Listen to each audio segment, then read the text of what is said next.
is going downhill. But suddenly, poor guy's all by himself. So I'm gonna bug out and just give him a little attention, give him a quick walk, and then I got to come down for a recital at 7. So you're playing on Saturday at what time? Oh, that's Afternoon? at 3 o'clock in the afternoon in Green Valley. Okay, so here. That evening is free. That evening's right? free, Yeah, it's not free for us because we have a student recital here, David's participants. But certainly we can do something afterwards. So kind of think it over. I think they're all good all the nights, including Sunday after your concert. Oh, right. Which is also, yeah. Okay, so all those are good, you know. Okay. So they want to. She just, like I said, I just took her over to. Tomorrow night there's a donor event at 6, right? From about 6 to 5:30 until 8 at the latest. Okay, I mean, you right. can duck out at 7:30. We are, so maybe, you know, get some Mexican food in your belly.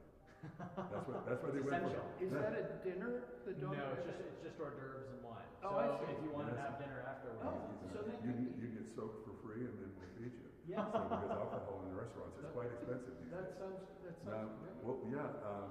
So tonight it goes from 7 till 8:30. They're staying right here at the Marriott, just right around on the corner, you know. So we got a really good setup with that, by the way. Fantastic. So. And we need to talk about you doing this more. We talk about this like every fucking day. We're gonna be old and dead. You'll come out here and do a residency. You know, here you are With a for walker. Yeah, 2 days. I mean, can you imagine these guys? Don't say that. 'Cause I broke my hip a number of years ago and I had a walker. They saw me. These poor guys saw me waltzing around like an idiot. You know, this week David Russell did 2 concerts. 5 days of masterclass, 2 days of masterclass with you, and a concert with you all in the same week. You fucking Tucson. You know, come on. You know, that's crazy. So you know, Anna, you've been communicating. We sent a couple of WhatsApps. Anna, you going to play when? Today. Oh, yeah? When? Yes, the second one. All right. Is that a program? This is your program with the hours. So Oh, great. I kind of told you. She is like, not only is she incredibly pretty, she plays like a genius, and she's really nice and really organized. None of which I am. None of the above. I can't take any of those attributes. I'd like them. I'd like to be pretty. I'd like to be organized. I'd like to play like a genius. And I'd like to be nice. I just can't get it done. You know what I'm saying? It's just, how about this world we're in now, huh? What the hell? Yeah. And then just concentrate on music.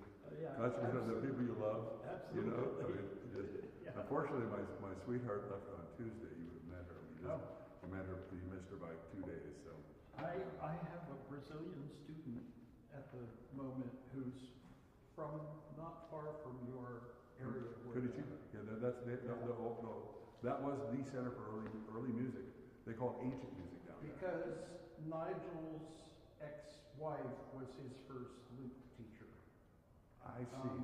What is her name? I should know this. Well, is she from Curitiba? I mean, like I said, that was kind of the center for. I've never run into the early music people. I'm not that clued into the music people there. Funny enough.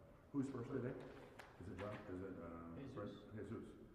Jesus actually. Is Jesus here? Do you need help finding scores or anything like that? No, I should be fine if they bring music. Okay.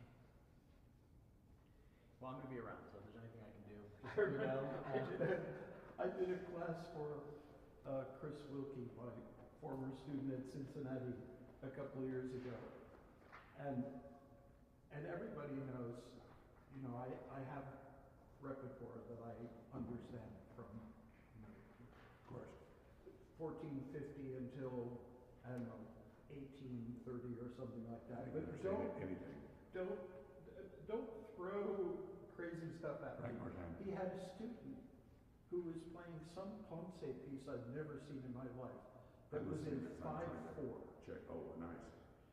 And I said, Chris, why are you doing this to me? Who did this?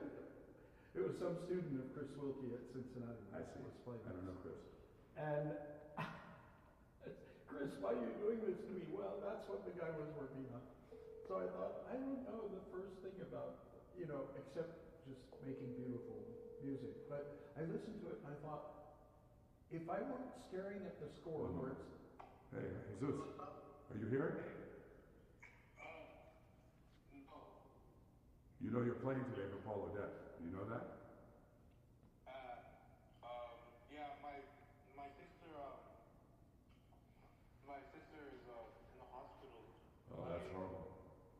Yeah, I can, I just need to pick up my little brother at 5. Okay, we'll put you last. We'll have Ana start and Fernando, and then you play last. Okay, buddy? Okay, thank you. Paul's a super sweet guy, and he'll give you an incredibly good lesson and teach you how to dance the lure.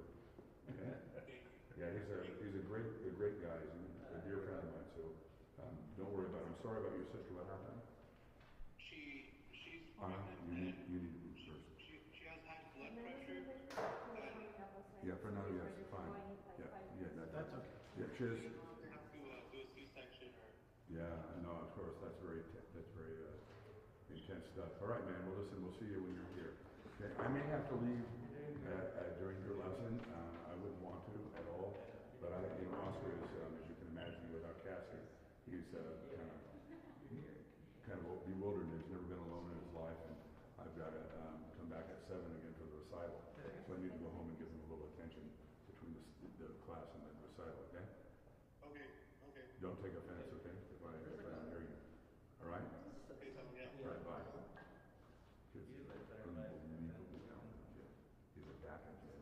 He came over the other day and with a jackhammer. Stone, basically, because this stuff here is like stone. He dug a gravesite for my dog. Oh my gosh. And then, as Jana said, no, we don't want to cremate her. We'll have her here at home. Is that to put the music on the? You would prefer the Bench. music stand?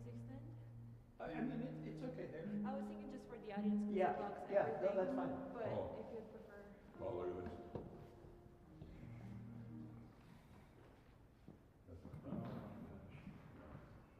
This guy's, he's not got a jackhammer. I can take care of this for you. You'll like him. He's really sweet.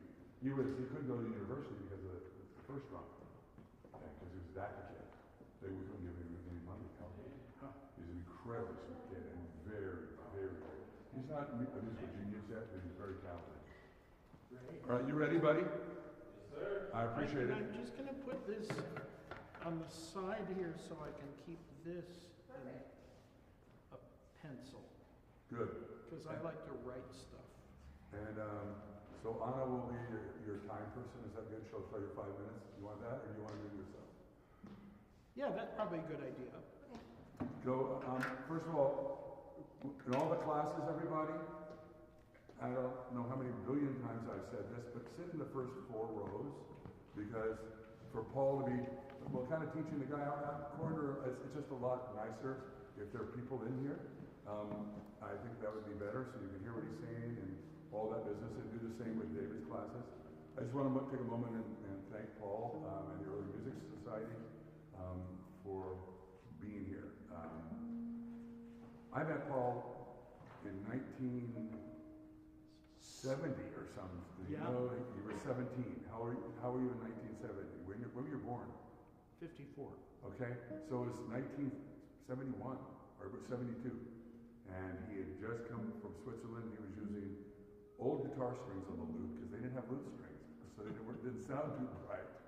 And we've been friends since. We were hanging out at Michael Lormer's. Yeah, at his house in Berkeley. Yeah, and and I was talking about Mary Lewis and said, man, like some of my best friends in music, Paul Odette, David Russell, Sergio Assad. I choose friends wisely. I'm a very lucky person, and we're very fortunate to have Paul. Welcome. Hi, Oscar. Well, I tamed him, you just had to avoid his mean streak, yeah. All right, awesome.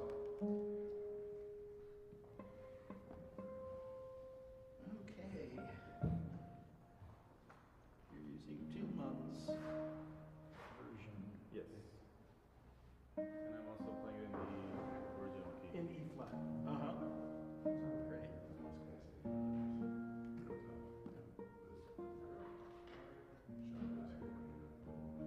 And have you read Tillman's chapter in his book about I about have it. this? I've tried looking up PDFs about it. I know like the official book is like $80 or something. So like I haven't gotten a chance to read it. They have it in the library here?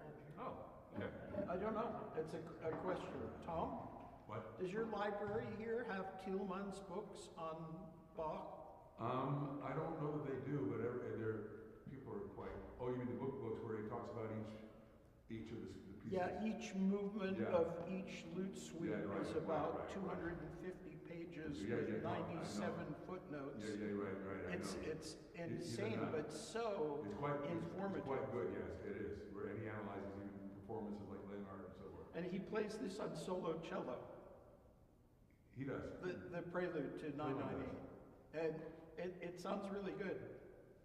Yeah, he's a German nut. It's better than that terrible E-flat prelude of the fourth cello suite that just makes no sense on the cello at all because there are no open strings. This actually works much better. So, would you announce the piece just in case everybody knows? Oh yes, I am performing the prelude from Bach's BWV 998, Prelude Fugue and Allegro.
One of the big problems with Bach's manner of notating his keyboard music, and all the lute pieces he notated in keyboard notation, so it's the same thing. The big problem is that he notated his music in 2 voices, and he usually wrote in 3 or 4. And so we're looking at what would be the right hand of the keyboard with every stem going up. So it looks like every single note belongs to a melody. But nobody could ever memorize a melody that goes da da da da da da da da da da, because it's too many notes, right? What is the essence of a good melody? Few enough notes that you can memorize it so that you can sing it easily afterwards. So what he neglected to do is to notate the 2 separate voices in the upper part. I mean, the bass is the bass, that's clear. But then he's almost always writing in 2 voices because he's always thinking contrapuntally. And so part of our dilemma with playing a piece like this is to try to figure out what notes belong to the upper voice and what notes belong to the second voice.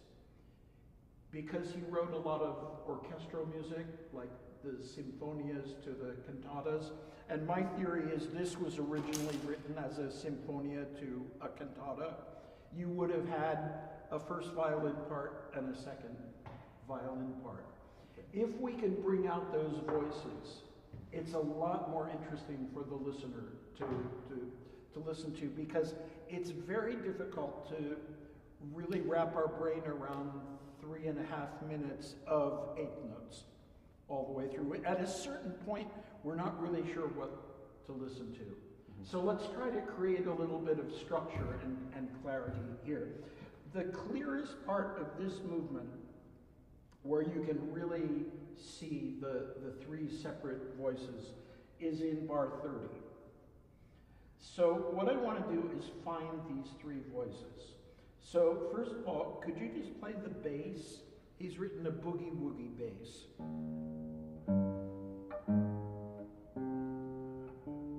It's a little bit like that Peter Maxwell Davies piece that David plays a lot, right? Similar kind of thing. Could you try shaping that with a crescendo as it ascends?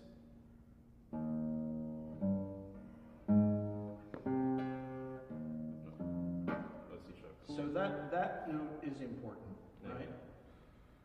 It should be C sharp. Yeah.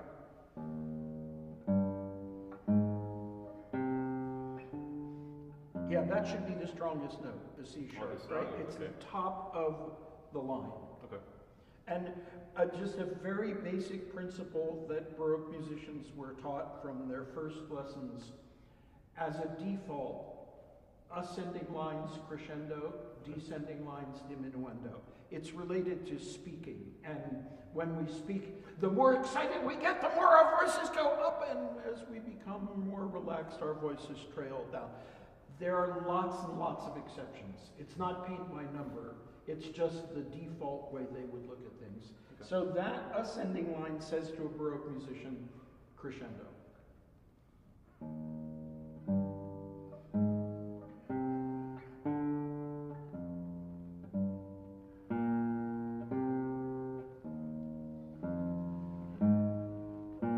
Now, in a way, he's actually written a 2-voice bass line here, because I would posit that this C sharp is part of a tenor line, and then those 2 notes are the bass line, and I would even sustain that, and then the tenor line goes from A to B after that. So you have bom bing dum dum dia bum bing bum bing, and now we have layers.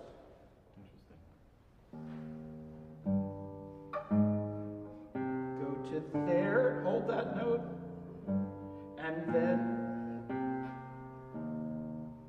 exactly. Interesting. Okay.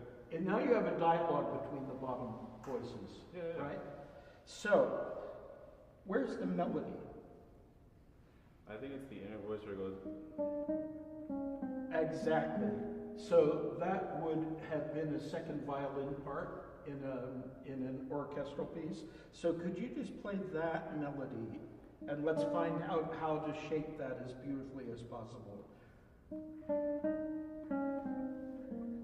Yeah, and I would suggest that the third note there, which is the highest, that D, is the most important note, and it's a diminuendo from there. And can you make a crescendo? So the first two notes of that melody are going to crescendo to the third note. So we have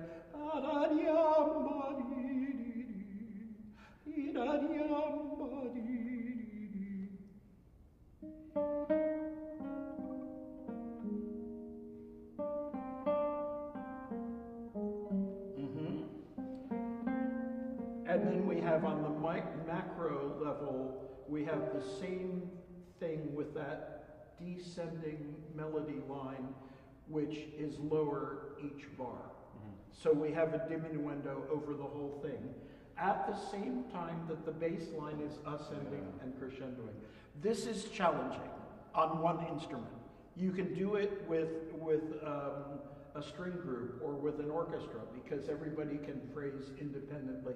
It's extremely difficult to make a crescendo in one voice and a diminuendo in another voice on a single instrument. We have to make the listener believe that's what we're doing. Okay. Yeah? Now, would you be willing to try playing the bass and that melody? So I'm leaving out the upper voice for the moment.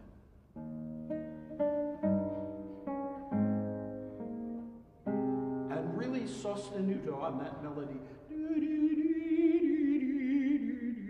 You have to realize that because Bach didn't write stems down for any of this, he couldn't tell you that in fact he wanted that third note of the melody to be a quarter note rather than an eighth, and the same thing there. Okay. So it's notated as an eighth note, but to a Baroque musician that doesn't mean it only lasts for an eighth note. In this case, you have to know you hold it for longer than that. Yeah, I'm gonna try a different finger.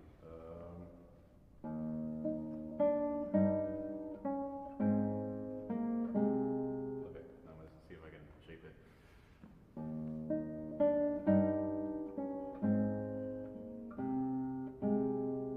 That's hard. Okay.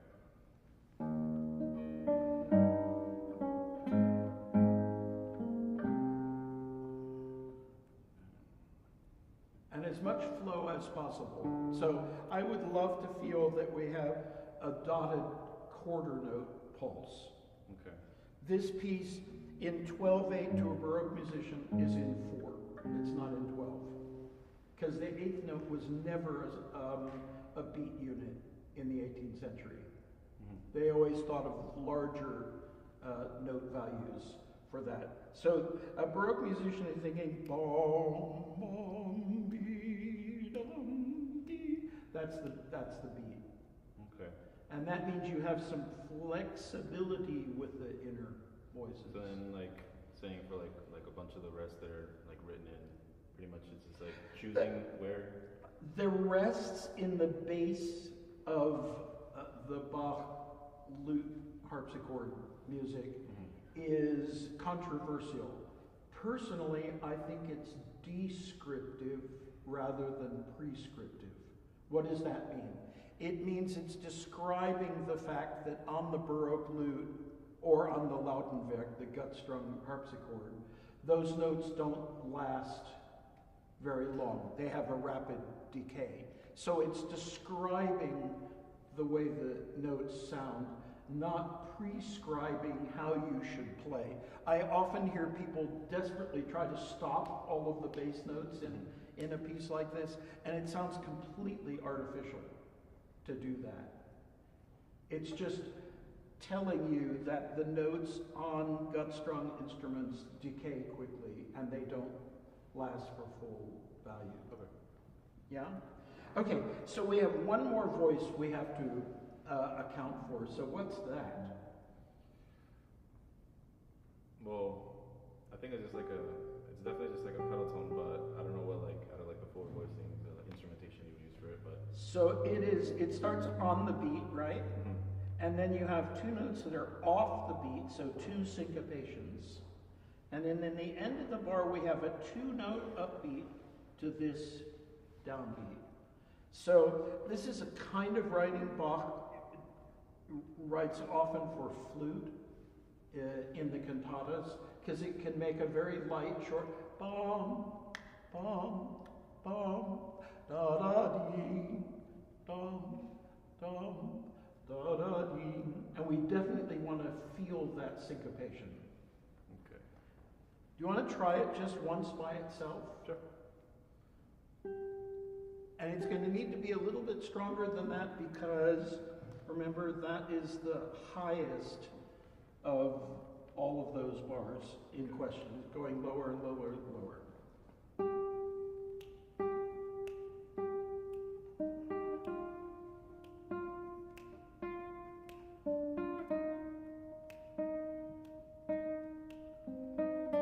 Yeah. The syncopations, you're playing at the right time, but they're not quite reading to me as syncopations. A little secret about syncopations is that they read more convincingly to a listener if they're slightly late. Dee-um, bum, bum, ba-da-da, because there you really hear that it's off the beat, whereas dum, dum, dum, it's at the right time, but it doesn't feel like it's off the beat. Does that make any sense? Yeah. Yeah?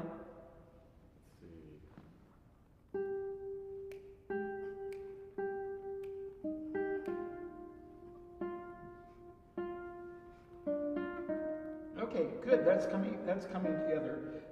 You want to try all three of them together? Welcome to the world of polyphony.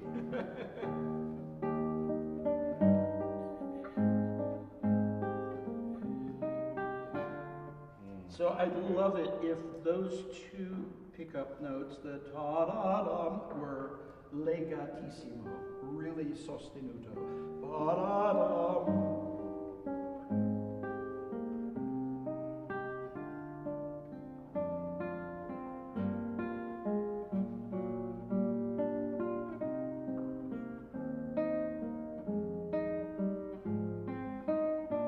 How does that feel? It's a lot more like thinking, but no, it's fun. It gives me something to look forward to in practicing. It will take a little bit of time. Yeah. I always practice contrapuntal music one voice at a time because I have to be able to produce the most vivid version of a line before I start compromising it by putting it together with another voice. So I play one voice exactly as I want it, no matter how many times it takes to get there. Second voice, same thing over and over and over again until I get exactly the right shape.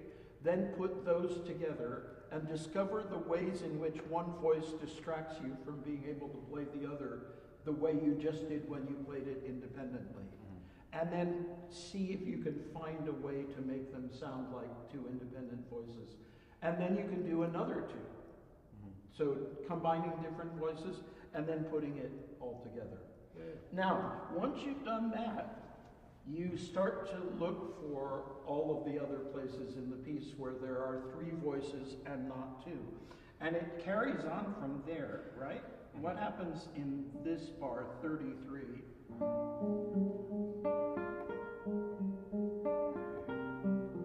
So that's pretty obvious what's happening, right? Because the upper voice, you can really think of that E as sustaining, the C sharp.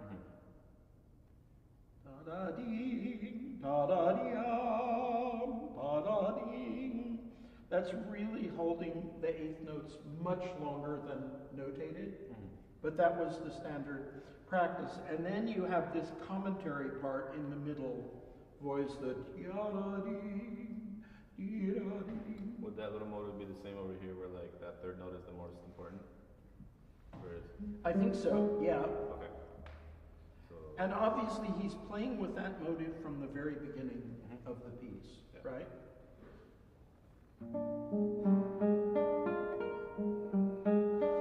Are you doing open string with the G, yes. So you get a campanellas effect? It would be good if we really heard the two different colors That's good. So But don't completely give up on the bass. Exactly.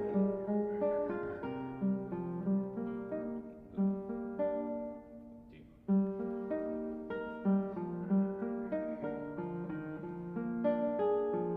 So tell me what's happening in the music here. Look at the bass over those 4 bars. What's happening? It's going up. Shape crescendo. That's how Baroque musicians write a crescendo. Okay. The reason they didn't use hairpins is they didn't have to. It was written into the music. All of the clues were embedded. And that's half of the fugue mode. Sorry? That's the second half of the fugue. Dee da da dee, ba ba. Right, right. It's the fugue mode already revealed early. Yeah, yeah. You didn't know that, did you? I didn't think about it, but yes. Good, so that will give us a lot of direction. We've had this,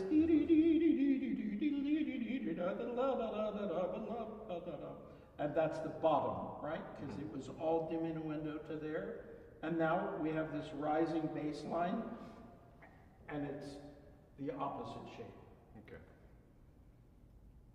Baroque musicians almost never wrote dynamics in their music because they knew how to read the tea leaves. In fact, in Bach, did you know that more than 90% of Bach's surviving music has no tempo indications? Doesn't mean there wasn't a tempo, right? It's just that they knew by looking at the time signature, the tonality, the rhythms, the intervals, the textures, what the tempo needed to be. And so this is the top of the line, right? Yes. When you get up to that D, that's the big moment. And then what happens? Descending. And how does that compare to the upper voice? It's ascending. Exactly. So you have contrary motion, and that creates a huge amount of tension. I often think that's sort of like prying open the jaws of a crocodile. You get, right? With contrary motion. So That's D major. That's a D7 chord in third inversion, which is much more tense.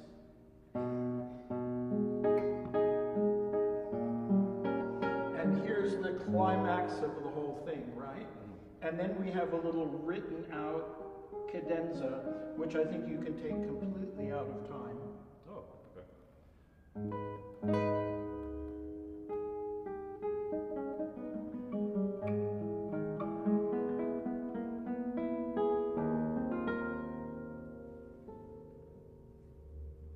And now we're back to a tempo, right? Experiment with that a little bit so that you find, I love the fact that you dared to accelerate there. It was maybe too fast, too soon. Okay. But experiment with that because this is definitely written as an ad libitum sort of cadenza that goes right there from the G minor chord to this.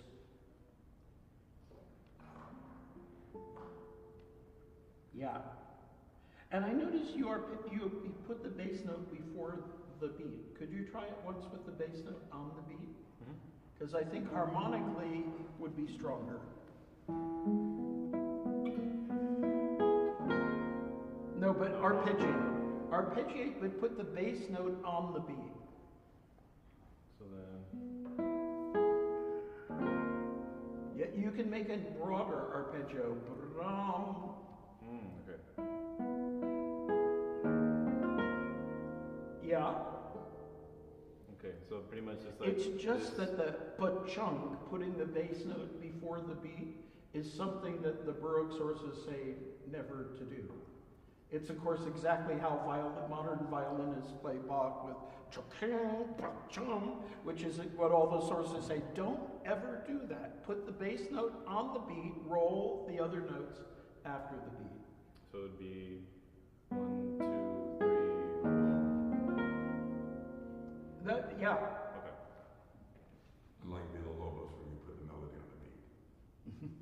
Can I ask a question? So you've got the E flat chord going to the D note from the dominant, right? Right? So if you got an 8 VA on the E flat, or the C sharp that comes after the D, when it resolves, they did it at bass, that big. There's an 8 VA on that, right? My point is this: the E flat should be resolving down a step to the D, which should be resolving to 7, a step to the C sharp. By pulling an open D, it's just in the wrong register. You understand? You mean the bass note? Harpsichord register is good. The low bass should be there. Oh, I see. So it's E flat, D, C sharp. Play the E flat chord. No, the E flat going before it. The bass there. E flat. Before that, the bass. That's the bass. That E flat. That's the first tone out. And then right, and then goes down to a C sharp.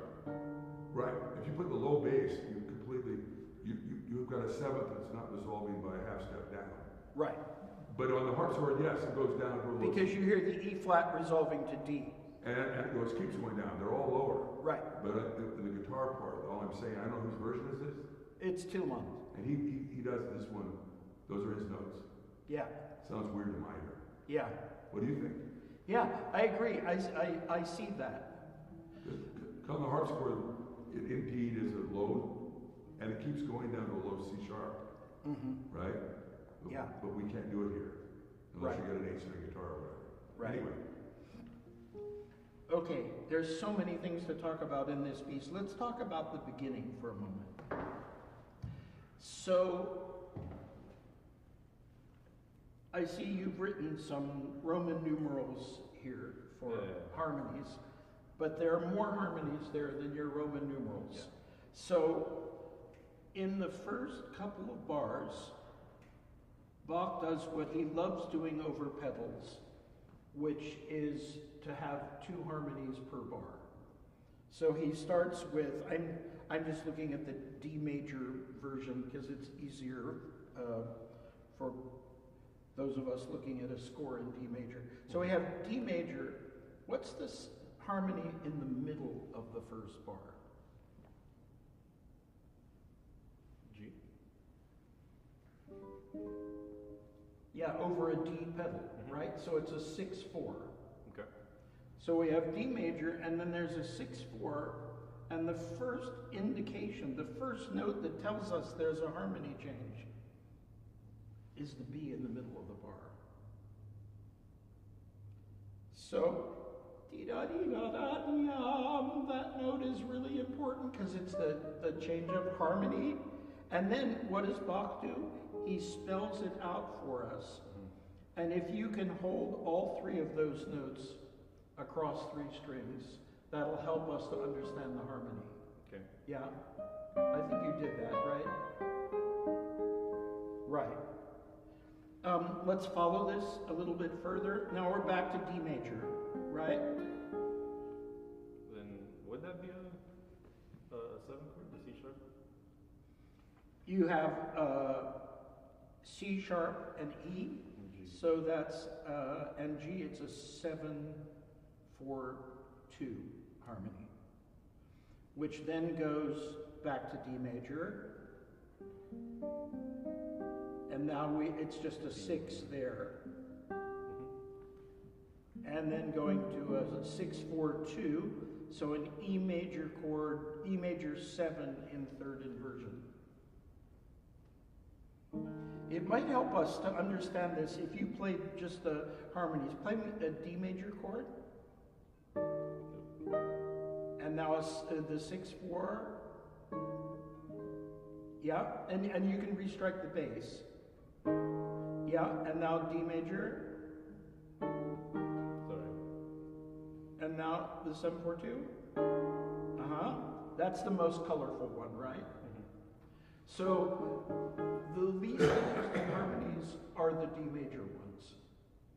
It's the harmonies in the middle of the bar that give all the harmonic color, right? And he continues his pattern of 2 harmonies per bar until there, and now we suddenly have 4 per bar. And once that harmonic rhythm is doubled, it provides more energy and momentum. It needs to really roll forward at that point. So anything you can do with these chords to hold on to all of the notes that belong to those harmonies, that is really helpful. Then, now, I know you talked about it for the bass, but what about for like when it's like in the upper voices? Would it still be kind of like treating it as a crescendo, or is it just like releasing it kind of like type of thing? Good question. I think that because that is the most tense harmony in the opening, I would crescendo with that. Now, there's one other huge topic, and a controversial one at that, but it's really important in this piece. And that is, in bar 9, he has an appoggiatura resolution from C to B natural, and another one in the next bar from G to F sharp, both with slurs in the autograph. So I would say, at the very least, you have to do those slurs. Okay. Because they're actually in Bach's hand. Uh-huh.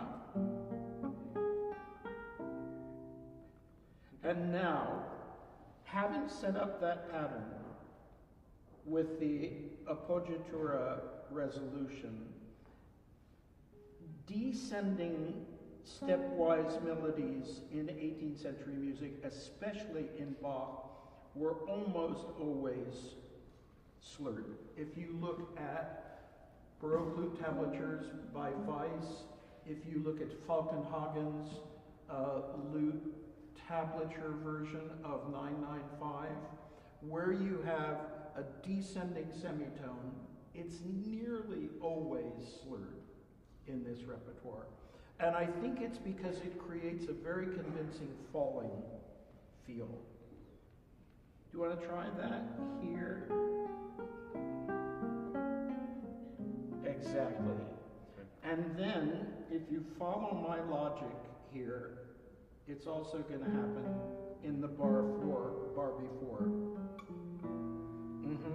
Okay. And what is convincing about that is that it creates a falling gesture rather than a sequence of 3 notes. And then now I'm just kind of like want to ask about like individual kind of like way of like expressing them, or what like I don't know what your thoughts are on vibrato for like those situations. Like you could certainly do that. Okay. I mean, I think ultimately the slur is more telling than the vibrato is, but if you do both of them, that's very expressive. Okay. So, as soon as I see that, I'm immediately thinking this opening has exactly the same semitone motive. Exactly.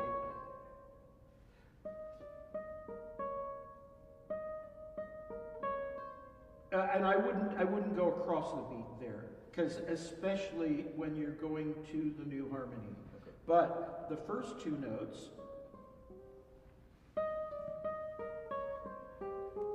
to me, that's immediately musically more satisfying, because it's clear that the C sharp is a less important note, and this sort of mordant figure that he's playing with all the way through the piece is much clearer to the listener.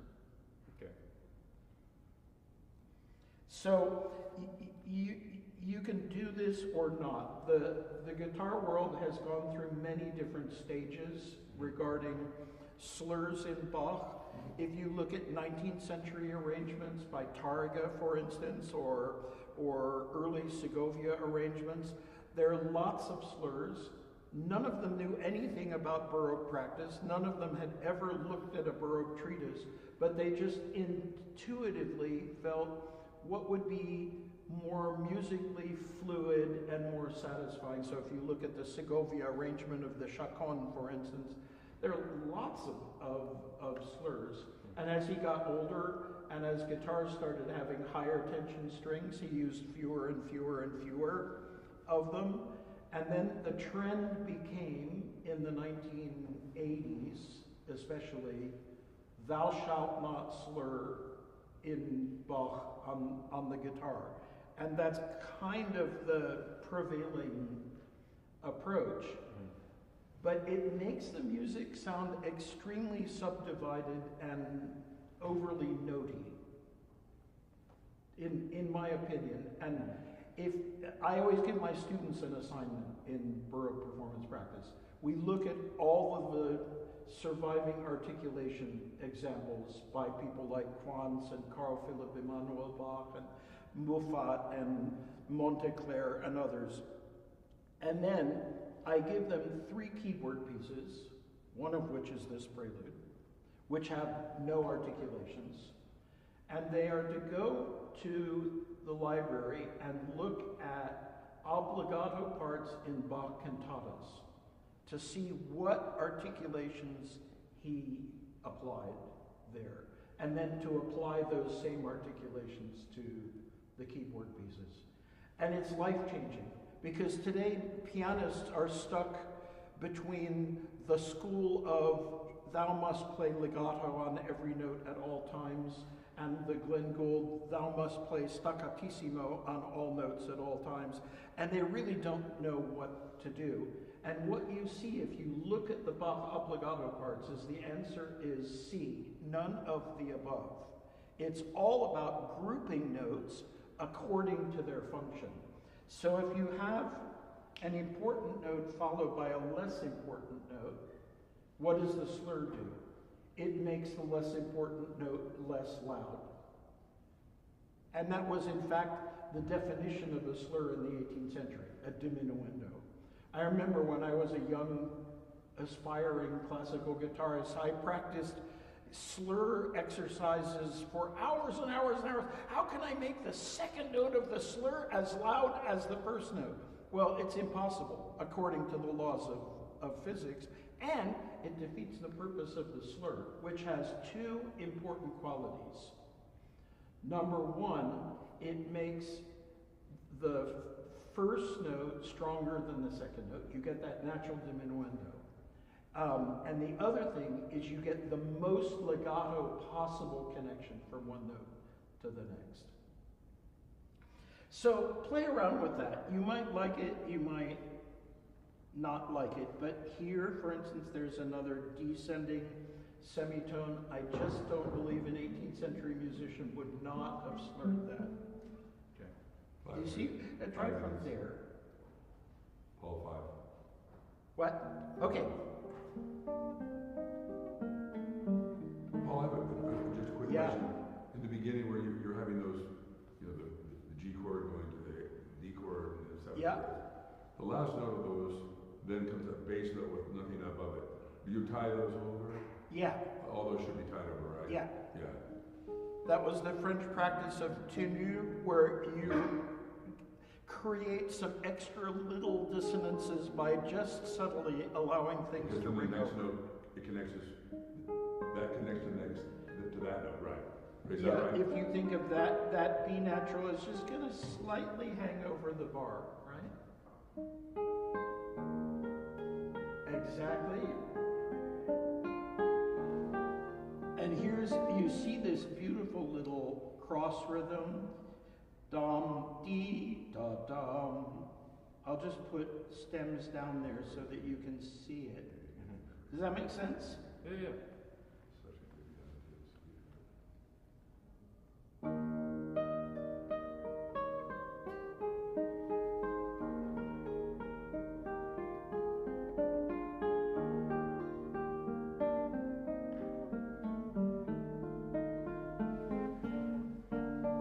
I'm interested. I mean, I'm now interested all the way through. Okay. Because I'm hearing the structure of the music, I'm hearing which moments are harmonically the most important, and I'm not getting lost in a progression of too many notes, too many events, right? You could even, I think it works beautifully to have this little cross accent by slurring the F sharp to the G in the first bar. See if you,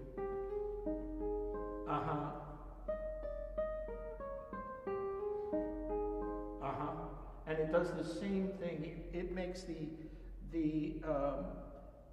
feeling of an appoggiatura resolution kind of figure, Okay. which is really nice. How does it feel from a playing point of view? It's fun.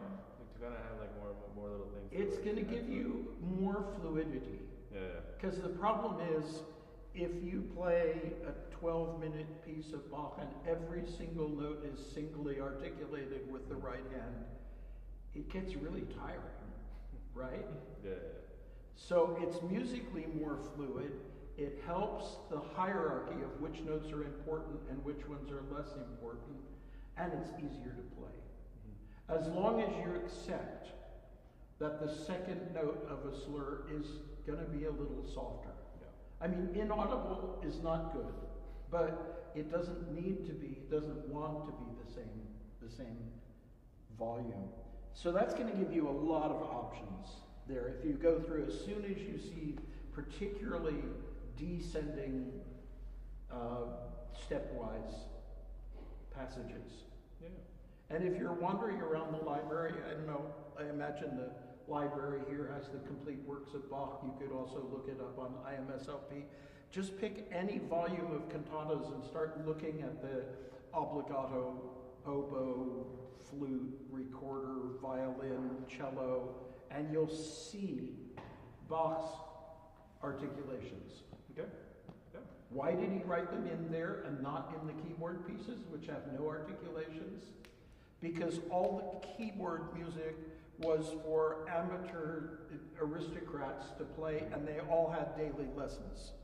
So the teacher could tell them what to do. The people who were playing the obbligato parts in the cantatas were the boys in the Thomasschule who had, if they were lucky, one rehearsal before the performance. So he had to notate what they were supposed to do. So that's the Bible Okay. of Bach and articulations. I do have one question. Yeah. Be the last thing. Like right there, there's like it goes from like a D to an E minor. Like a lot of people end up just playing instead of like an E, a D again. I don't know if you ever had to like talk about that, or has it come up before? Yeah, I often hear people leave out the middle voice there. I think it's great if you can play as notated, because it's just harmonically very strong. So you agree with the I E? do. Okay. And would you just for the last thing play the end? Because something happened in your resolution of the appoggiatura, and I wasn't sure whether you missed the string or you were trying to play an ornament or... Yeah, I was practicing it like without the capo and D, and I kind of added it like yesterday because I was just like, okay, I think I do prefer an E, and then I was just like a fret off. Just Okay, yeah. okay, fine.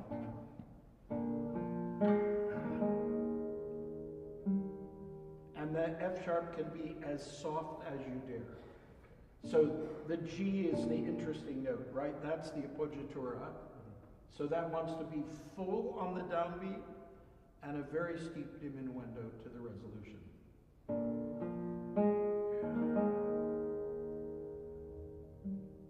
Yeah, great. And as late as you want to make it. Okay. Good. Yeah. Thank you very much.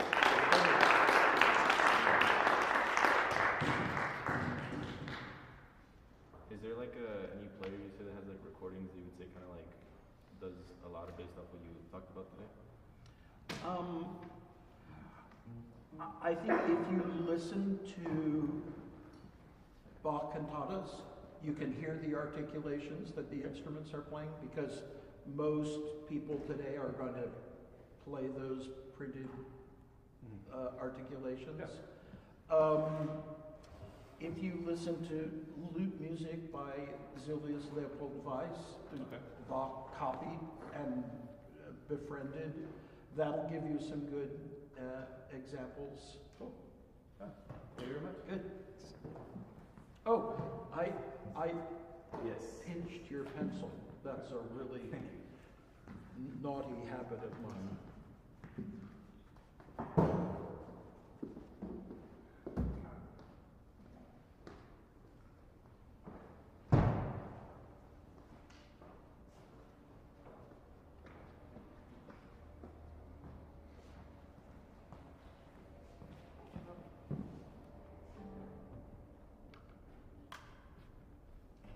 I know what are you playing?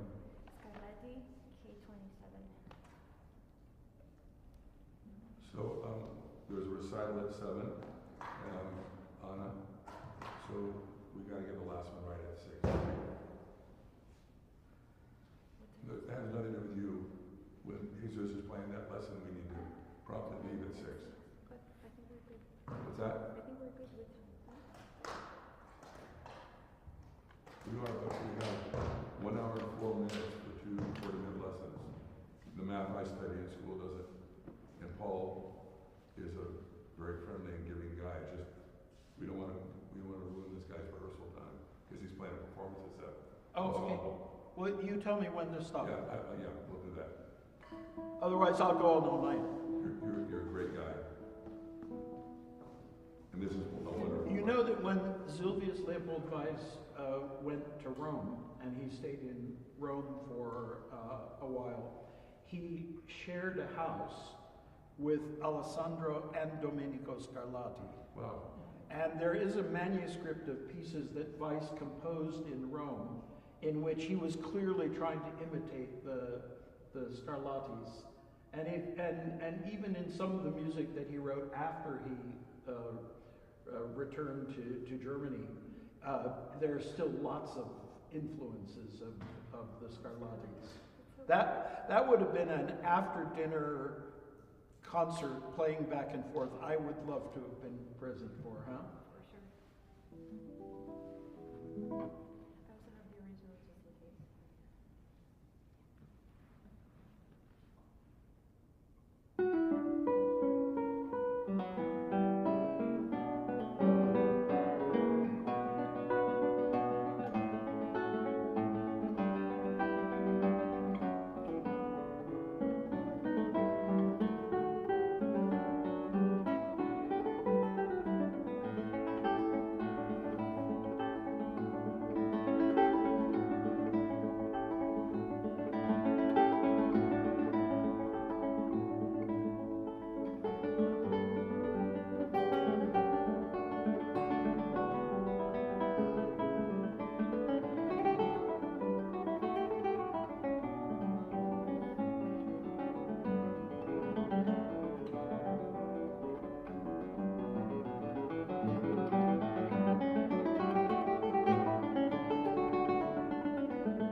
arrangement. It's very good. I just have a few refinements to suggest. The first thing is I would love to hear the syncopation. A little da da da, bee da dee. Just enjoy the da da da, bee da dee. And as I said with the syncopation in the Bach, if it's a little bit late, the syncopation will read better. Because if you go da da da, bee da da, doesn't really feel like it's off the beat. Ba da da, bee da dee. Jazz musicians know this because they always play syncopation slightly behind the beat. Awesome. I wanted to ask you, besides that, what do you think about the slur in the beginning? Would you rather have it more articulated? No, I love the slur in the beginning. Okay. I like that. In fact, I was looking at this and thinking, oh my gosh, Manuel was the most vocal advocate for thou shalt not slur in Baroque music on the classical guitar. And yet he's proposed some really intelligent slurs throughout this, which I think sound really good. And I'm hoping you might restore a few of them that you took out. Let's just explore that a little bit. Let's go from the beginning. Can you make that sound more as with a crescendo to the third note? Da da dum dee, da da dum bum. And also a bit of late. Ba da dum bee, ba da dum bee, ba da dum bee.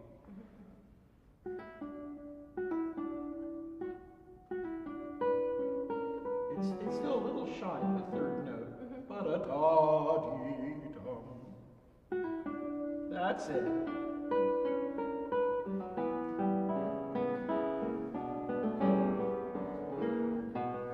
So here we have another very clear outline of tessitura that tells us that he had in mind a diminuendo over the first three bars. Right? Because da da dum ba da dee ba da dum dee da da dum ba da dum dee ba dee dum. And that means you can start this arpeggio story on a lower dynamic and you have room to grow in that. So this chord, you would do it quieter. Well, just the whole thing getting quieter, but I'd love to hear that crunchy chord. In fact, I was going to say all of the crunchy chords in this could have more accent. Okay. And sometimes a little more length. We'll experiment with that.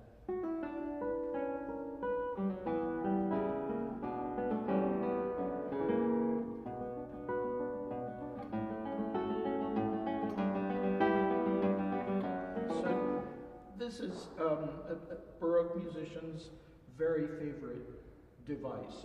When in doubt, play a passacaglia. Right? So this is a 4-bar passacaglia. And what I'd love to hear more clearly is bom, bom, bom, bom, bom. Really use that upbeat. Yeah, I found it beautiful in the original. He used octaves, but I think it's quite hard to do. But you could do it with articulation. Do do do do do do do do dom. Ding. Oh, okay.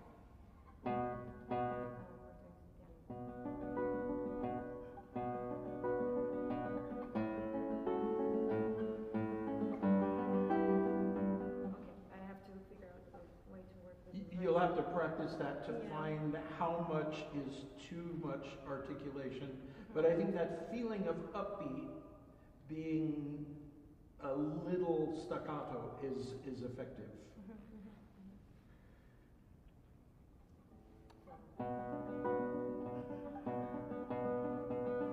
And I could imagine more accent on the second beat, on the high note. Dom, bom, bom, bom, bom. It does seem to be a characteristic of Spanish music in this period that in triple meter they like to have accents on 1 and 2. And the Italians tend to go 1, 3, 1, 3, 1. And the Spanish love boom, bom, boom, bom, with with the accent on two.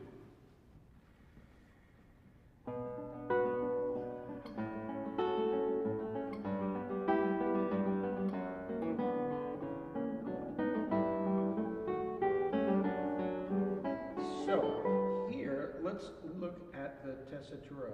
So it starts quite low, right? You have A sharp B, C sharp D, D sharp E, F sharp G, and that's the top of it. So that is a big crescendo.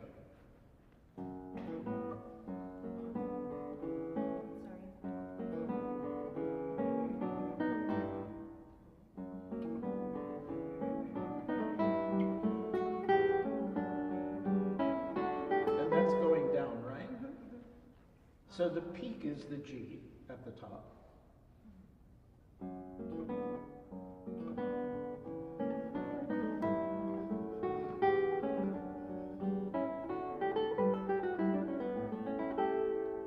Yeah, and isn't that a big diminuendo? Ba ba dee da da da da da da da ding. Okay.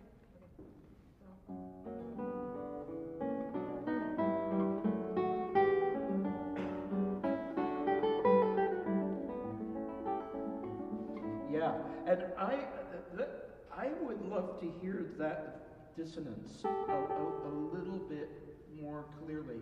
I think if you could think of crescendoing to it, and it could be just a little bit stretched. Because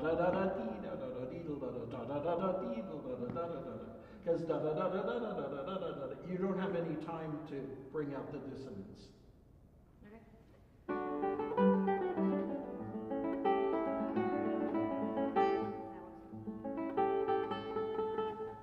You'll quickly find out in experimenting how much is too much.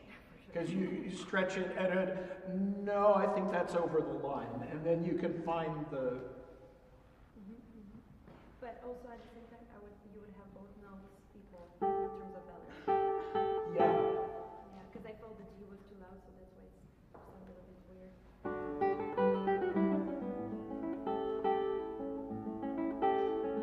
The G is the beautiful note because it's the seventh, right? It's amazing. It sounds like a really exotic dissonance, but it's really just an A major chord with a seventh thrown in. Should I go from there? Yeah.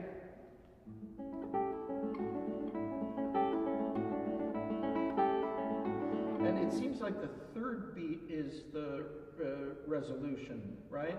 Dom wadi, dom wadi. So my question is this: how many times does he do the same thing? 3 times. Because I want to find some kind of dynamic scheme. It's 1, 2, 3, 4, 5, 6 times, right? Yeah. Yeah, I was thinking them 3 doubled because I was doing the whole echo type of dynamic. So what you mean? You're doing 2 bars the same and then 2 bars echo? So I was doing.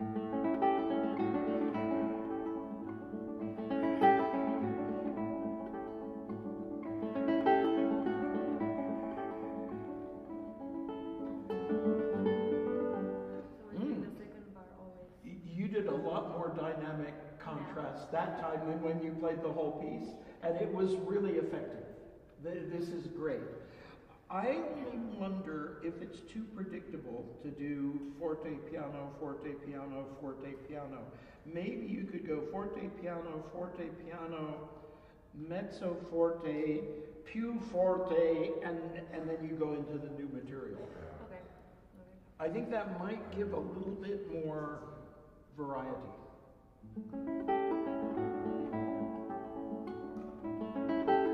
You know what I think? You're going to have to be a little stronger in the first bar in order to give yourself the chance of being softer after that. If you start mezzo, then you can really only go from mezzo to mezzo piano, and it's not a big enough contrast. Especially not for an Italian like Scarlatti, because we know that when Georg Muffat went from Germany down to Rome to study with Corelli, and he wrote a treatise to explain to German musicians how the Italians played their music. And he said the characteristic that is so striking about the way the Italians treat dynamics is that when they see a piano notated in the score, they play so softly you're not even sure they're playing. And when they see a forte marked, they play with such vehemence you're afraid the violins are going to explode into splinters. So they're exaggerating the contrasts all the time.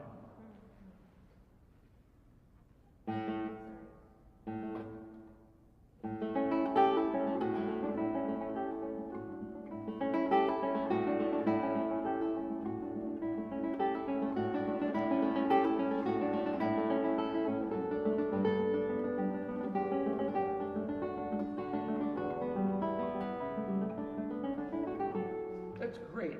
I thought that it's extremely effective.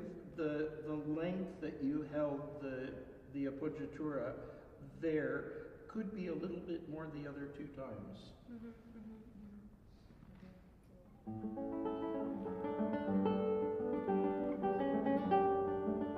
Maybe too much.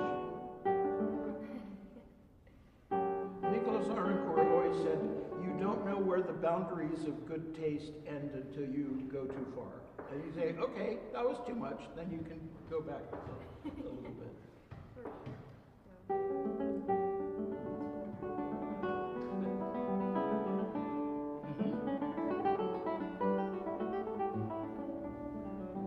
You know, I loved all of that, but I thought that F sharp to E would be very nice with the slur because it's a descending line. Yeah, is that Buzz?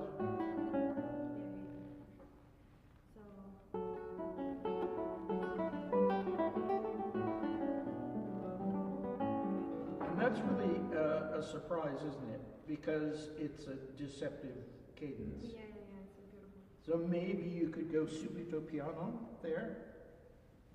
I'll just write some notes.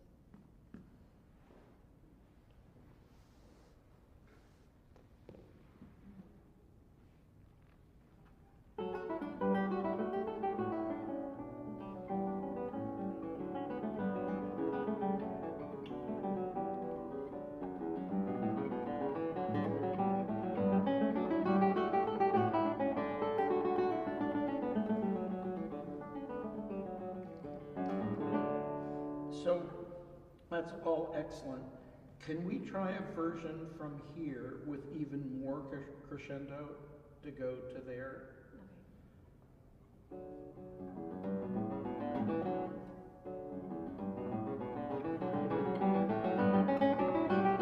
It's especially there, yada dee da da da da da dee. It's so jagged. I think we want to bring out that jaggedness.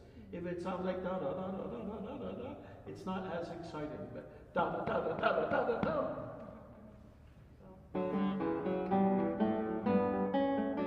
Exactly. Would you do Yeah. back and forth accents on both, or you would do just on the F, E, G, like 2 by 2? Yada dee da dee da dee da. I think it's 2 by 2. So.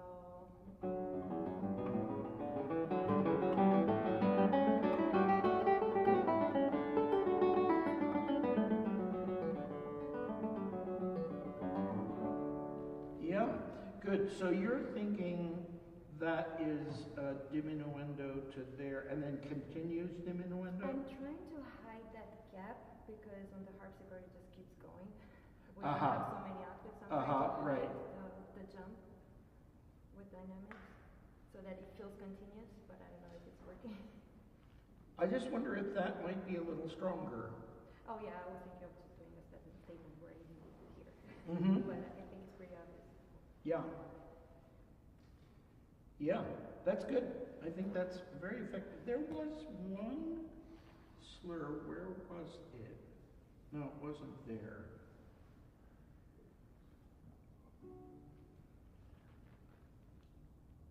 was a B to a C. It might have been, where was it? Oh, is it possible it's there?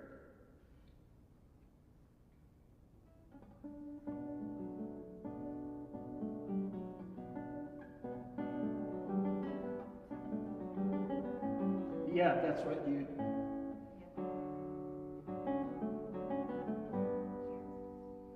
can you do the slur from the C sharp to the B natural? Mm-hmm.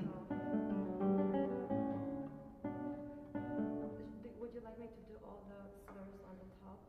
Because my idea was to take them, my idea because, so I wanted to hear, and that's why I swapped the slurs to the lower voice.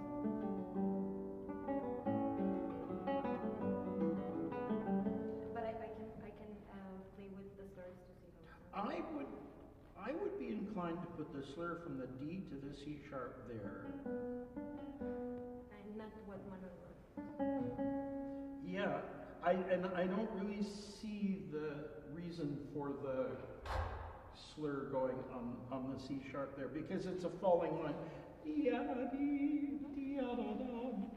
But what I do like is the fact that the response in the lower voice has the slur in a different place. Sorry.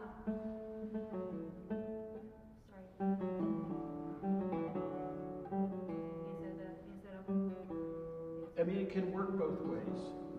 Julius Leopold Weiss loves having a response have a different articulation from the first statement. He does that a lot. When I do that, what do you think? Do you have to be consistent? No. You can just play with them. Yeah. Okay.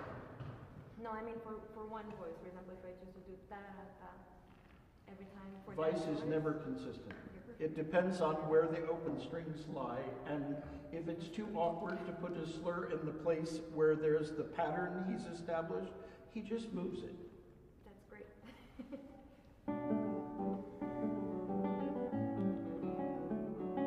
That's nice.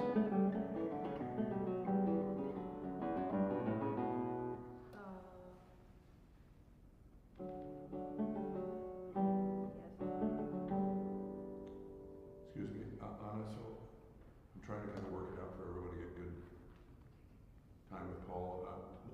Just moving forward to tomorrow, what time is the class tomorrow? 11 And how many hours do we have? until 3. It says 11 until, Okay, let me take a look. 2:35. And we have 5 people tomorrow, correct? yeah, Right. And are we gonna get kicked out here right at 3 o'clock tomorrow? I mean, if it's 40 minutes lessons, we're ending earlier than 3. We're ending at 2:35. Why I'm suggesting this is, hey, Jesus, can you play a little today and a little bit tomorrow if we don't have enough time to have a complete time with you today is what I'm getting at, you understand? So we don't have Or I to do can- so, I can because play for you we're this basically out of time for her, and we're tight for, because the guy has recital at 7, he needs to get in here because it's an ensemble recital at 6. So, can you come again tomorrow? Yeah. Yeah, so, you understand what I'm getting at? I will be here tomorrow. I can continue my lesson tomorrow if you want a full lesson because it's 5 a.m. Or we can continue this, and you do some lure now, and start again tomorrow. He'll work on what you do, and a little more to start tomorrow. What do you think Yeah. about that? that's fine. I think that'll make it so people are, you know. Does that sound good? Yeah, I'm a conflict resolution specialist. Yes, yeah, that's me. have I got a student for you to deal with? Yeah, okay. At Eastman right now, oh my gosh. Alternative dispute resolution, that's right up my alley. Yeah. So how much time do we have now? Well, I mean, considering that, you know, we could subdivide his lesson in twice. So you do another 10 minutes with her, Okay, okay? And Okay. then 10 minutes, could someone put 10 minutes on their watch or whatever? And then 10 minutes more with her, and then we'll do you, and then you do against it more tomorrow. so we could start We'll with start tomorrow, okay? Fair enough? Yeah. Oh, same idea with this. I feel like you don't land on the third note. That's it. reason that's important is if that note isn't strong enough, we don't feel the syncopation of the upper voice, because it's not syncopating against something. Yeah. Ba-da-dum-bee-da-dee.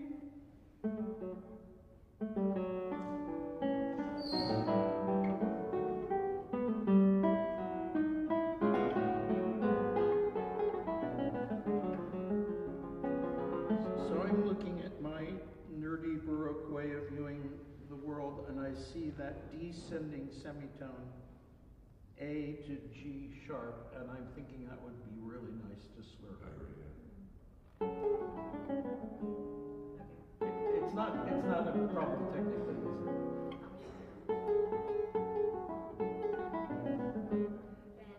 Because what it does is it makes this falling cascata feel like it's falling. It's hard to make da da da da da da da da da feel like it's falling. Yeah, da da da da da da da. Yeah. You could even. Are you the E sharp and the F sharp? You're both on the D string. Is that right? Yes, but I'm thinking of changing the spelling. So if you want slurs, I was thinking of. slurring this. Yeah.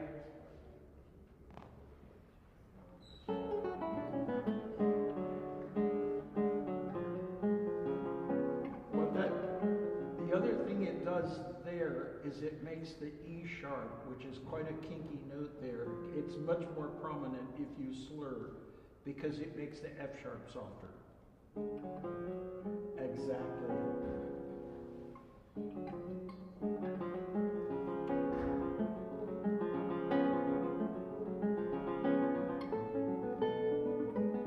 But that strikes me as a real intentional, radical change of tessitura there. So maybe you need to be fuller there, where he suddenly leaps up to the high A. Exactly.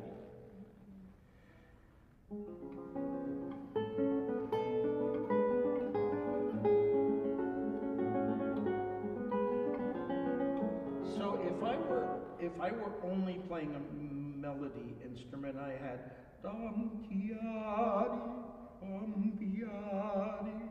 I would want to have a little bit of space between the two A's, so that dum ti dum, because da da dee, it's hard to lean into the dissonance that way.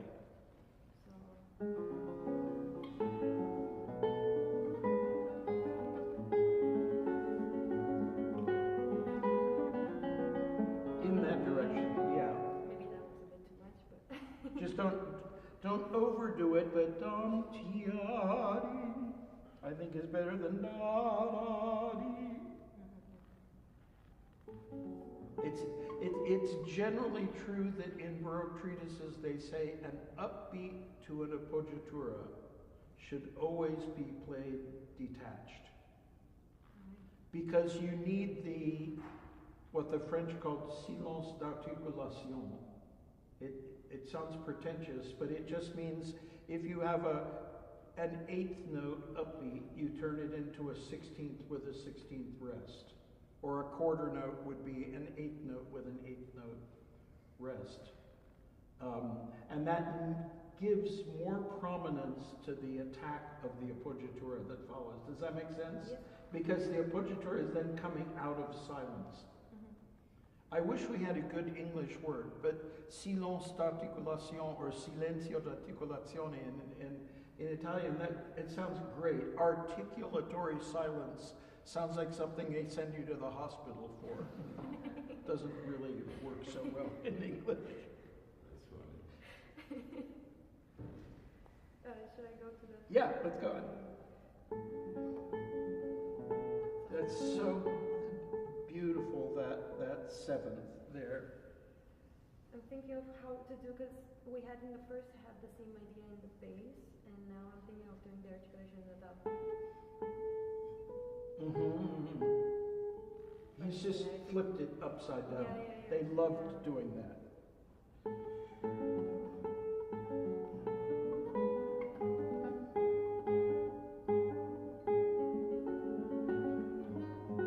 I have to work on the fingering probably. Yeah, Mhm. but that's definitely the right idea. What strikes me about this bar is that I want to hear dum da dum da dum da dum.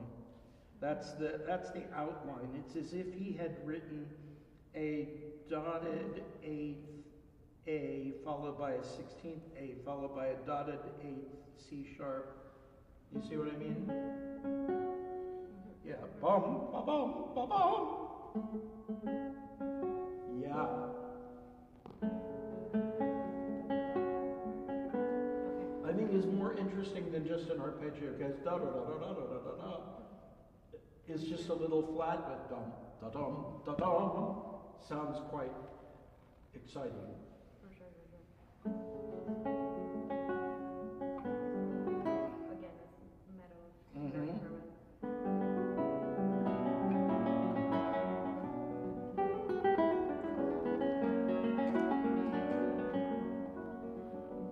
We're keeping the same ideas in the first Mm-hmm. dynamic. Yeah, I'm just feeling like the dissonance could have a little bit more twist of the knife to it. Yes.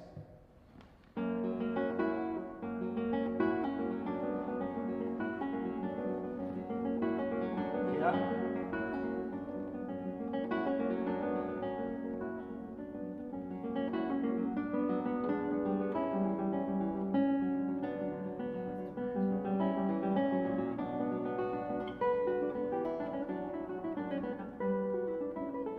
Could you go subito piano there?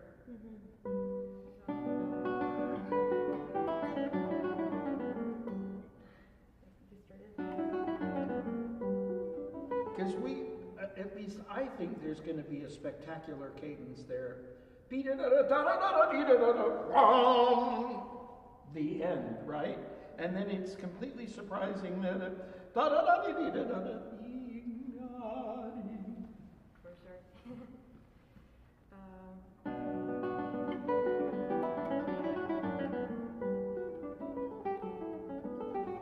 and that's the other place where I miss the slurs in the falling. Can you do that?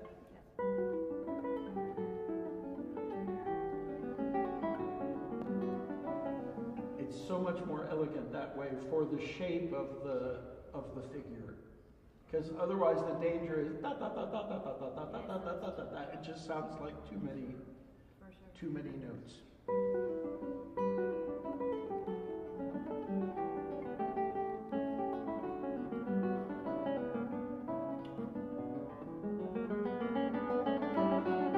Again, you have the jaws of the crocodile being pried open there with the bass line crescendoing down to the D there and the upper line ascending at the same time.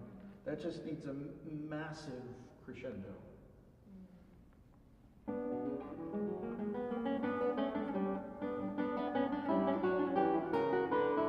You could also slightly broaden to accentuate that.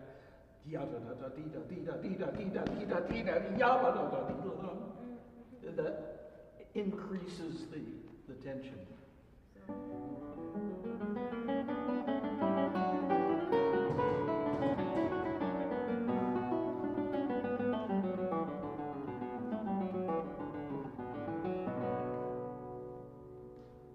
Yeah, maybe a bit more than you need, but that idea I think is good.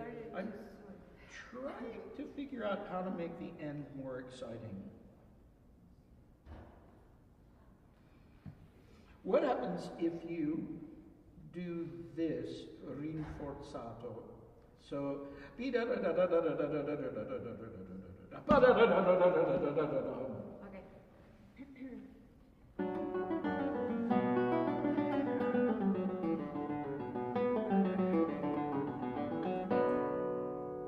you could even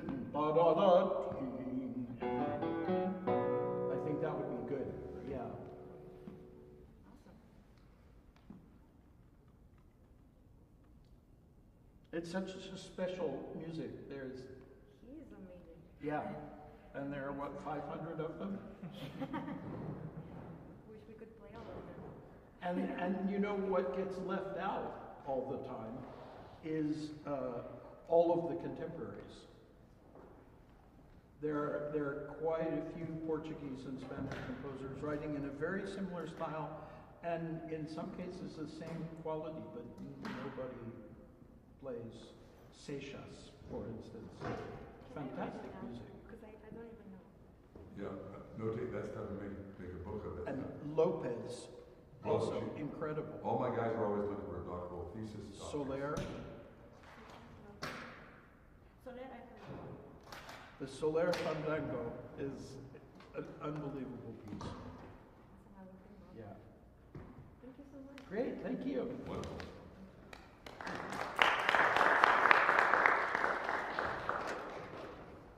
So we have 28 minutes for Jesus, and then he'll continue tomorrow. So let's make sure to let everything come in. Everybody leave the room so he can have it to himself at 6, so he can have a successful recital.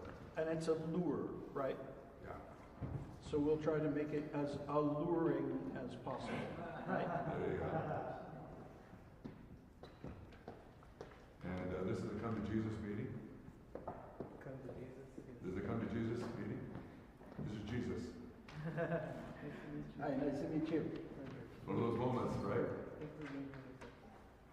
Pleasure. I have a little bit of music right here.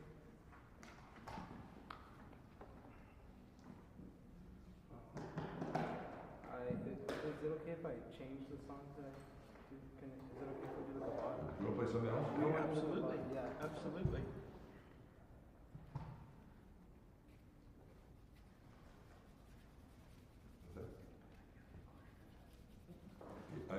This is Bach trying to write Commedia dell'arte.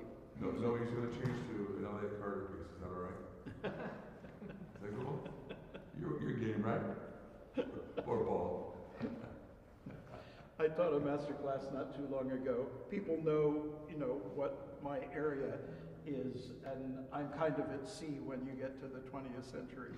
And the guy played a Ponce piece in 5/4 that I had never heard, never seen before. And I thought, not my area.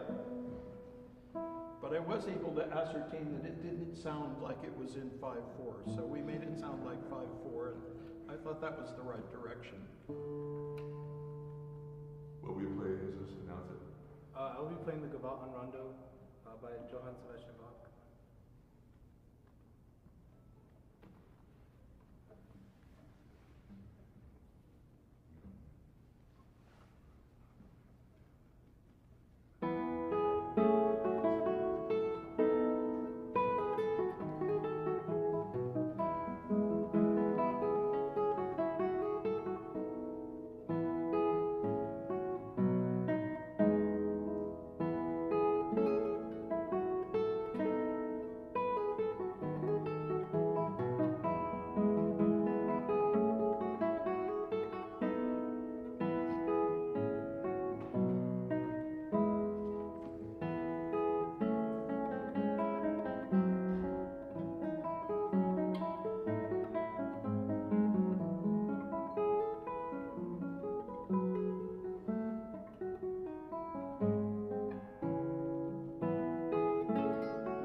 Do you know what en rondo means? Like in a round?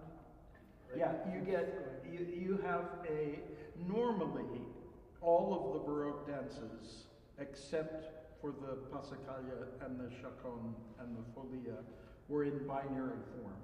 So they would have been AABB. So normally a gavotte would be AABB. But as soon as they use a rondeau form, you have this opening section, which usually has its own character. And then you get first variation, what the French call couplet, the premier couplet, and then you go back to the rondeau theme. Deuxième couplet, back to the rondeau theme. Troisième couplet, and so on. And what is distinctive about this form is that each section needs to have a very distinctive and very different character from the previous one. And there's a fair bit of evidence that normally they played the rondeau theme twice at the beginning, only once in between the variations, and twice at the end. And I think the idea of having it twice at the beginning is so you plant that friendly theme that you're going to come back and revisit over and over again. But then we don't want to hear it twice all the way through. I mean, I think in this case, this edition has written everything out, except there's no repeat for the last section, which I would repeat back to there. But the whole secret is making the rondeau theme so compelling that we want to hear it over and over again. And I think this particular gavotte en rondeau, it lives by the gavotte character. Gavottes were characterized by, first of all, they start in the middle of the bar. So you have quarter notes on beats 3 and 4. So a 2-note upbeat. And the second thing is that those were supposed to be played short. Ba-ba-bum, ba-da-da-ba-bum, beedle-da-da-dum, ba-da-da-ba-bee-da-dee-da-dum, yup-ba-bum, ba-da-da-ba-bum. And that gives its kind of playful quality. You want to try that? So what I often hear with this is people play da-da-da-da-da-da-da-da. That's very beautiful, but it's not a gavotte. The gavotte has to have yup-ba-bum, ba-da-da-ba-bum, yup-ba-bum, ba-da-da-ba-da-dum. You want to try that? Yeah. Just try to throw in some of those short articulations. So your first note, the B, is an open string, so that's tricky on the guitar. Would you try it once as a 4th fret on the G string? Because then you can stop it, right? If it's an open string, it's going to ring through, unless you try to stop it with the right hand, which is cumbersome. Yeah. And can you play both of those first 2 notes really staccatissimo? Yup-ba-bum, rup-ba-bum. Yeah, and now we land on a 7th chord. So that's very beautiful, and it wants a nice arpeggio. I don't think they were capable of playing 7th chords plaqué, you know, with as a block. I think they were always arpeggiated. And this would not have been danced like a standard gavotte, because it requires too many changes of tempo from one moment to the next.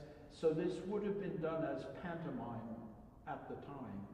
And I think dum bum yum ba da dum bum bum I think you have certain liberties with the rhythm that make it more playful. You want to try that once more?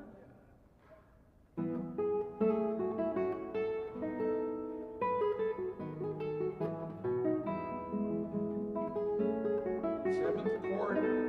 So enjoy the seventh chord there, right? That's it. And then if you slightly stretch there, da da dee da da da da da dee bum bee bum bum, and then it just walks away. I actually think, I can't prove it, but written in this style, I think Bach was thinking of commedia dell'arte acting going on to this. Da da dee da da da da da dee da bee da bee da ba ba. It's very playful. It's very cheeky. Yeah. Do you want me to try? Yeah, try it once more and just experiment. So it would be good if we had a strong accent on the third note, the downbeat of the second. Bum bum bum ba da da bum bum. That's it.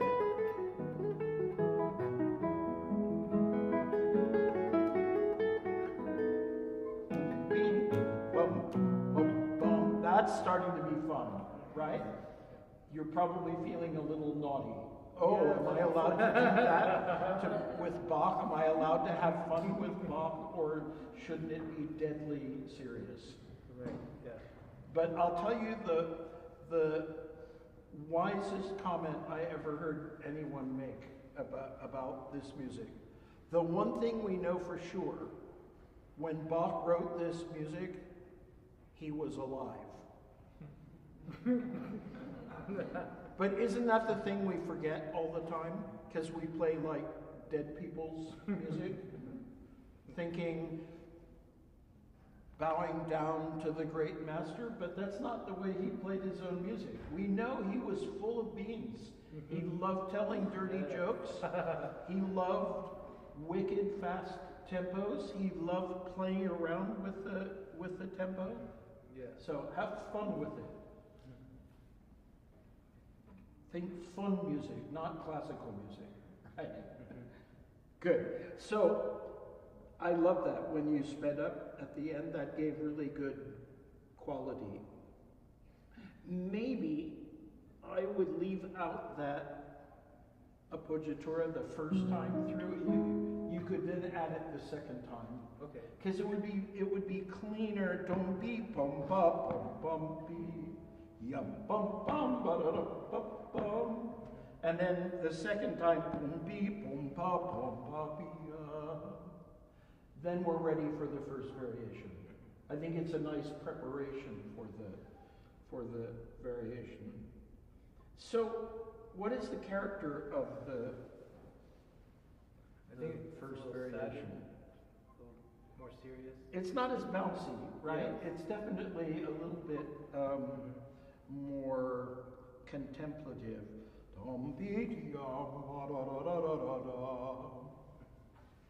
So let's try that a little softer and more legato, so we make a real contrast.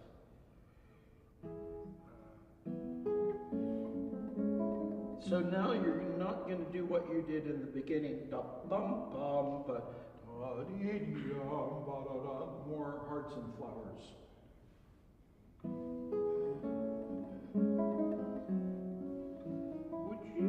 Is it possible, let me just see your fingering here for a moment. Could you slur that? Much better. Okay. And you notice that slur there? That would also be really nice to have. Because the dissonance is the B sharp. The C sharp is not interesting. That's the resolution of the dissonance. So we want to hear lots of B sharp and a little bit of C sharp as the resolution.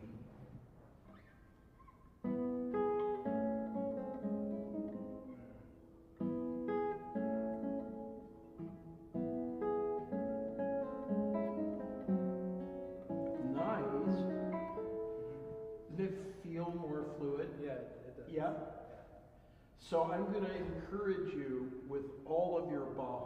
Look for places to put slurs, to make gestures rather than a lot of individual events.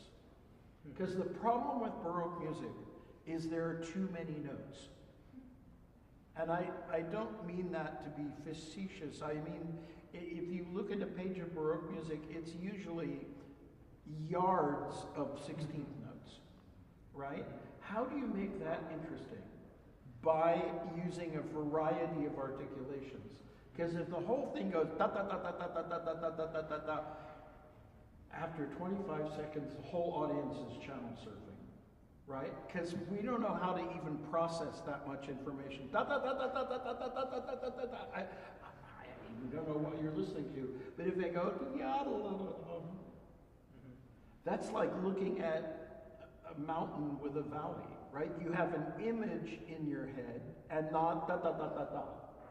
Separate notes. You have which is a very beautiful image that you've created. So if you can think musical gestures, musical images, and not individual notes, that'll really help a lot. And it's easier to play and more fun. Because otherwise, we all feel awkward going dum da da da da da da dum da da da da da da da, because it's supposed to sound really good, but why isn't it sounding good? Because there are too many different individual events there. Yeah? Yeah. Great. Could we do that once more? Because that was really nice, and let's see how the story continues after that.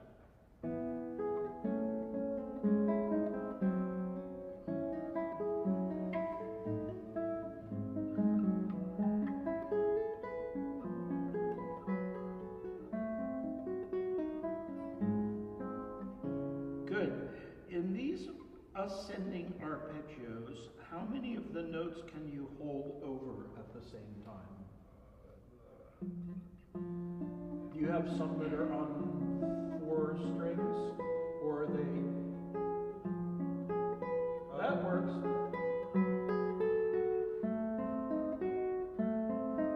I could go.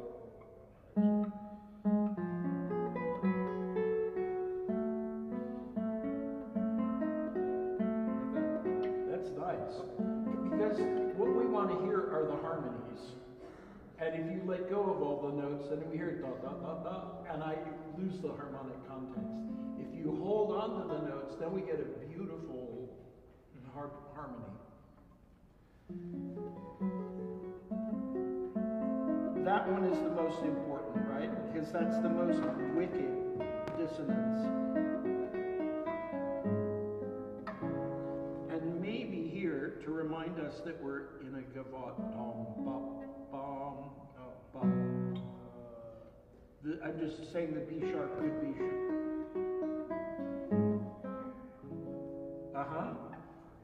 And now we're back to the fun bunch. Our irreverent commedia dell'arte actors are yum bum bum ba da da bum bum. Yeah? Yeah. And now, what happens after that? What's the next couplet? It's the. This is the most serious, right? Wait, where are we? Starts right there. Yeah.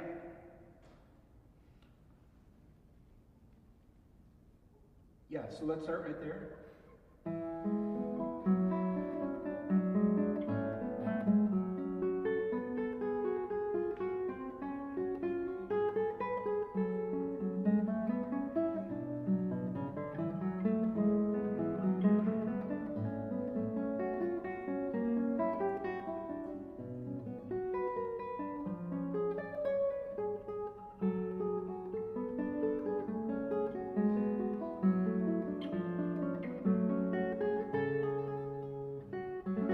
I'm looking for that variation. I'm not finding it.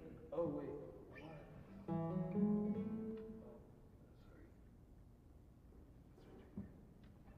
Oh yeah, you skipped. I'm sorry. Yeah. You skipped this one. Oh, did we? Oh, yeah. And now, if you look at this figure, I think this is real trumpet fanfare music.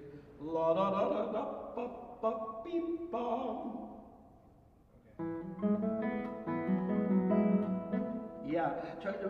play it just the top voice for me once. Da da da da da bum bum bum bum.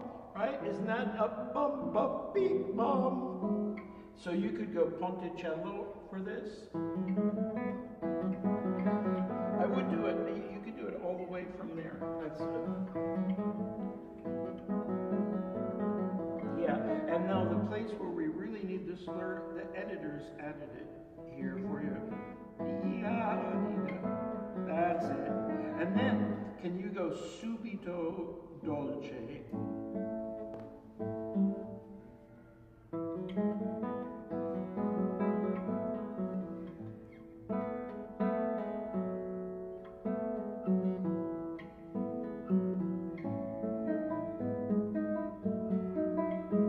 Yeah. So we need both sides to be exaggerated more. The trumpets brighter and louder, and the hearts and flowers sweeter and darker in color. So you get da da da da da ba ba ba bum.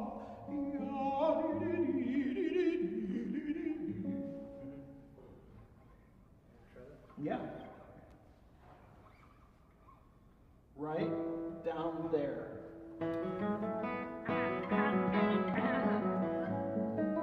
That's it. And there's our trumpets again, right?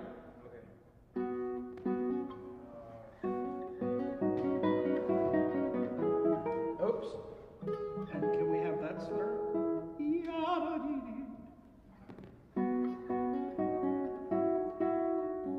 Yes. It's not too weak. Can you hear it? Yeah, you need to have a little bit better contact with your third finger. Yeah, that's good. Okay.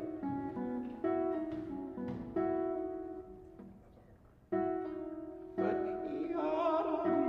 is really beautiful and da da da da sounds like a bunch of notes, right? Right. Yeah.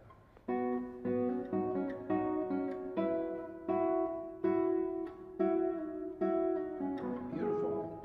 And then it's the same thing here. These are the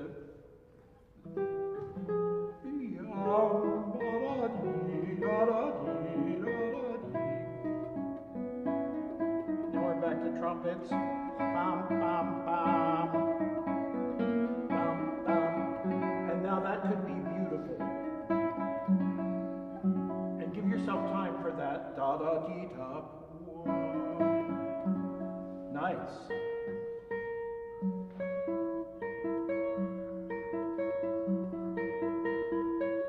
Beautiful chord.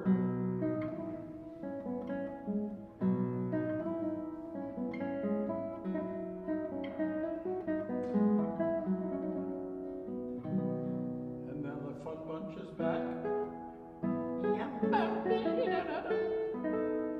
Yeah, so here you have two dissonances I want to hear. The D against the E in the bass, and the E against the F sharp in the bass. Just from here. Yeah, play it, just stop right there on that downbeat. Yeah. That's a wicked dissonance, right? Yeah. So the D sharp resolves to the C sharp. And that would be great if that were slurred, but it might not work with your B, D, da, dee, da, ba, ya,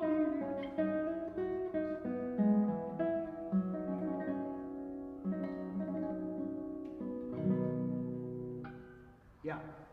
And for the trill, remember, the interesting part of a Baroque trill is the first note, because that's the dissonance.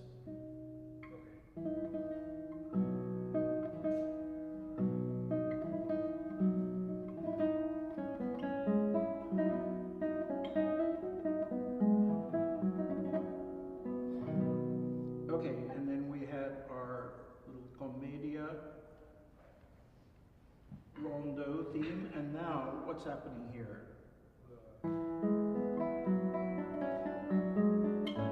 And I think this wants to be and sostenuto.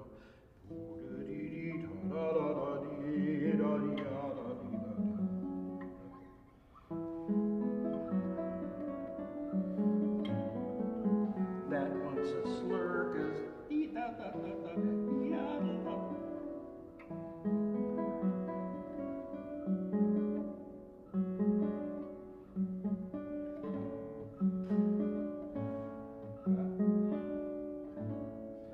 because it's the C sharp to the D.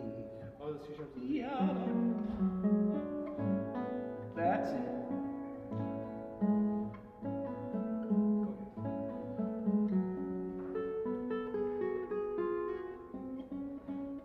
And we really want to hear that B sharp because that is the chromatic inflection from the B natural. B natural, B sharp, C.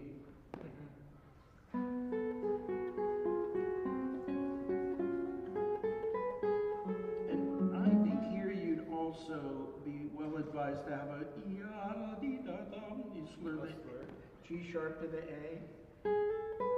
It automatically feels more musical, doesn't it? Yeah. Yeah.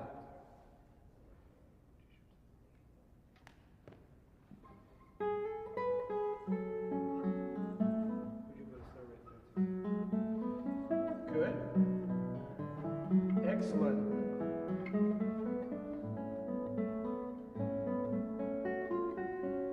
But there, the editor's given you one. It would be nice to have.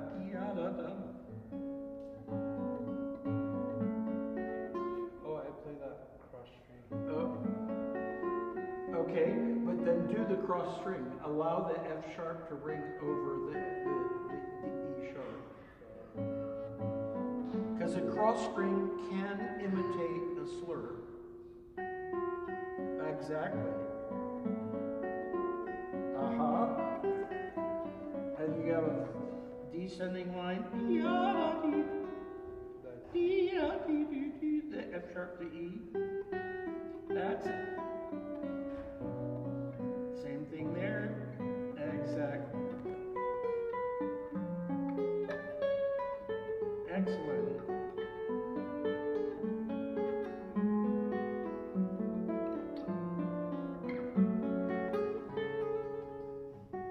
You don't have to work so hard with your right hand, Yeah. right? It was that F to the E. Okay, it's already marked in there too. Okay. Yeah, and all of these are there. Yeah. Oh, there. Yeah. Yeah. It does make, I think it makes it sound nice. And then we have completely different music starting here, right? Yes. Paul, we're at 6. We are at the end. I will see you tomorrow. Yes. Good. Thank you so To be much. continued. It was really awesome hearing you. Thank you so much. Great. Thanks.